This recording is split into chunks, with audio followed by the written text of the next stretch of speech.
달걀부탁기 채널에 오신 것을 환영합니다. 이번 시간 유쾌하지 않은 소식으로 여러분 영상 시작했습니다. 제 파드마가 이렇게 물음이 진행이 되고 있습니다. 몰랐는데 우연히 싱크대에서 손을 씻는데 제 시선이 딱 갔는데 이 노랑 잎이 진짜 보이는 거예요. 자, 여기에 뭐가 있냐면 여러분 꽃대가 있습니다. 시작된 점이 꽃대. 이 꽃대가 진짜 이게 정말 여러분 나빠요. 이 꽃대가 정말 나쁜 역할을 많이 합니다. 자, 여기도 아래에도 있네. 그래서 꽃대는 적정한 시기에 제거를 다 해가지고 그러니까 꽃대 제거를 할 때는 여러분 물이 좀 안 들어가게 조심을 하셔야 돼요. 왜냐면 그 꽃대 자리가 상처가 있거든요. 우리가 상처를 통해서 물음병균이 이렇게 침입을 한다고 그렇게 소개를 하고 있어요. 이거는 이 녀석은 중간에서 뭐 물음이 오기는 했지만 제가 봤을 때는 적심을 빨리 해야 될 것 같거든요. 이제 이런 병증을 딱 이제 이렇게 만나면 여기가 멀쩡하잖아요. 여기가 멀쩡하니까 이게 괜찮지 않을까라고 하는 어떤 기대를 하게 됩니다. 근데 땡입니다. 안 됩니다. 자, 요거 나뭇잎을 일단 화분에서 얘를 제가 꺼낼 거예요. 꺼내서 뿌리가 되게 건강하죠.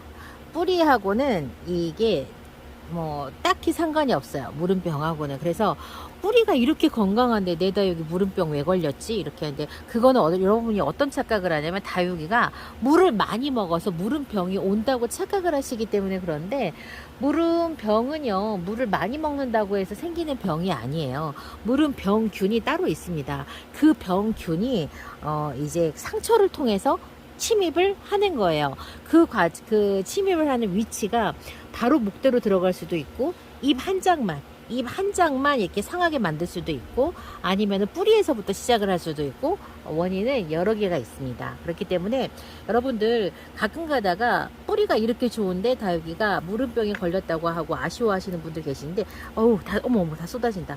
그거랑은 상관이 없습니다.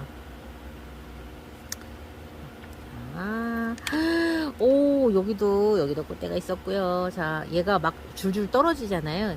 네, 제가 봤을 때는 자, 이거를 이제 어떻게 해야 되냐면 이쪽에 상처 부위에 잎에서 막 물이 줄줄 떨어졌어요. 여기 보면은 자, 이렇게 여기를 칼로 한번 잘라 보겠습니다. 그래서 어떻게 되고 있는지. 제가 이걸 보여드리는 이유는 여러분들이 이제 이런 거 보시면서 좀 경험을 좀 넓혀 가시라고.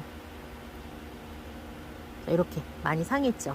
이렇게 상한 데는 이쪽은 살릴 수가 없어요. 자, 더 갑니다. 이 큰 대품 파드마가 이게 웬일입니까? 이쪽 반대편도 잎이 막 우수수 떨어지는 걸 보니까 이게 거의 다 끝난 거가 아닌가 싶은 생각이 들어요. 칼이 너무 짧아가지고 제가 이거 가위로 하겠습니다. 자, 목대가 요렇게 여러분들 이제 요렇게 진행이 되는 거. 한쪽에서 타고 들어왔는데 제가 보기엔 꽃대였어요. 꽃대 자리가 물을 타고 들어와가지고 이제 그쪽에서 병균에 감염이 돼갖고 반쪽이 지금 다 이렇게 물음병이 발병을 했죠. 물음병 발병을 했고 살릴 수 있을까 싶습니다. 잘라볼게요.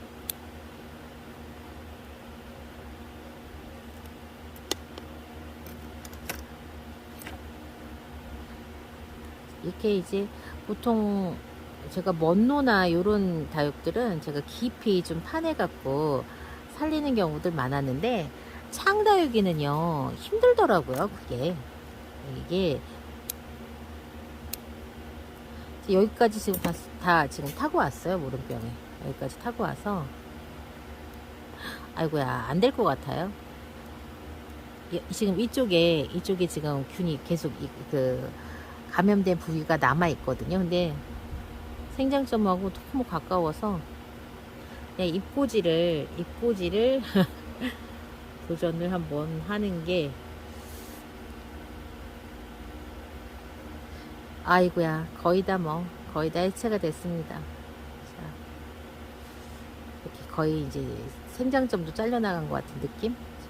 그 큰 대품 파드마가 요렇게 되고 말았습니다. 자, 요번 시간 제가 여러분 지금 제 거 파드마 보여드리면서 이게 지금 과정이 어떻게 진행이 되는지, 어떤 부위에서 문제가 생겼었는지, 뿌리는 멀쩡한데 왜 이런지 이제 제가 대략 얘기를 해드렸는데, 제가 자주 이야기를 해드리려고 해요. 자, 이렇게 반절을 잘라보면 이렇습니다. 지금 보면 많이 상해 있죠? 보통 이렇다 하더라도 뿌리는 독립적으로 뿌리는 멀쩡한 거예요, 중간부터. 근데 얘는 위치가 좀 되게 애매한데, 시작은 여기인 것 같은데 여기도 이미 많이 상해 있어요. 이렇게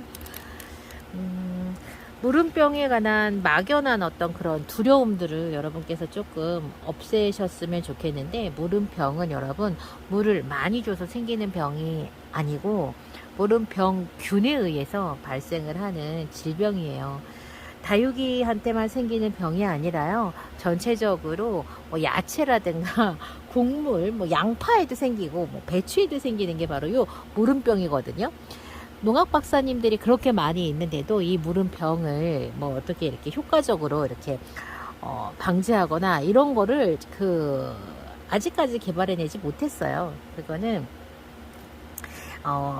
다른 그 병들보다 이 무름병이 발병해서 번져가는 속도가, 이 번식의 조건만 맞는다면 20번마다 2배씩 세균 수가 증가한다고 해요.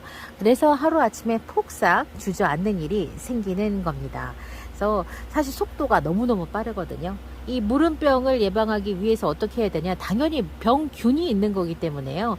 병균 자체를 죽이는 작업, 살균제를 살포를 하거나, 병균이 있어도 다육들이 침입을 하지 못하도록 건강하게 만드는데, 이제 그 건강하게 만드는 게 다육이 자체를 건강하게 만드는 거, 살갗이 좀 단단하게 만드는 이제 그런 역할, 이제 작업들이 필요한데, 그거는 뭐 햇볕을 많이 보여주면 당연히 좀 단단해지죠. 그리고 칼슘제 같은 그런 영양제가 조금 표피를 좀 단단하게 해주는 그런 역할들을 하기도 하고요. 그리고 또 이제 그 무름병균은 여러분 물이 있을 때 그 물을 타고 다닙니다. 실제로 물을 타고 다니는 거예요. 그래서 물을 타고 다니면서 감염이 되기 때문에 이제 그 많은 설명을 하는 데서 어떻게 설명을 하냐면, 이 땅에다 놓지 마라. 땅에 살고 있는 그 무름병균이 빗방울을 토토토토토토 하면서 그 튀는 빗방울에 상처를 통해서 감염이 된다. 이렇게 이야기를 하기도 합니다. 너무 아침에 오니까 이렇게 돼 있더라고요. 너무 신기한 게, 아침에 왔을 때는 이 잎이 초록색이었거든요. 몇 시간 만에 이 색깔로 변했어요. 자, 그래서 이런 무름병 같은 경우에는 최선의 예방은 일단은 건강하게 튼튼하게 키우는 거, 살균제를 살포해주는 거, 요런 게 최선의 방법이에요. 우리가 살충하고 이제 해충하고 그다음에 무름병의 어떤 연관관계를 찾자면, 병균은 기본적으로 상처를 통해서 침입을 하는데요. 해충들, 응애, 깍지, 총채벌레 이런 애들이 다육이한테 침을 꽂아갖고 다육이 그 침을 빨아먹잖아요. 액을 빨아먹잖아요. 그 과정에서 내는 상처를 통해서 세균이 들어가기 때문에 이 살충과 살균은 떨어뜨려서 이야기할 수가 없습니다. 그러니까는 살충 함께 방제를 해서 그러니까 이런 무름병균을 이렇게 예방을 하는 게 최선입니다, 여러분. 대품 파드마가 홀랑 무너지고 입꼬지나 많이 나왔으면 좋겠네. 이번 시간 파드마 무름병으로 완전히 다 해체가 됐어요. 자, 목대가 완전히 망가졌기 때문에 살려낼 수도 없었고 적심을 해서 어떻게 할 수도 없었습니다. 그래서 무름병에 관한 이야기 여기에서 마치고요. 저는 마지막으로 요 녀석들 방금 썼던 요 도구들 살균하면서 영상 마무리해야 되겠습니다.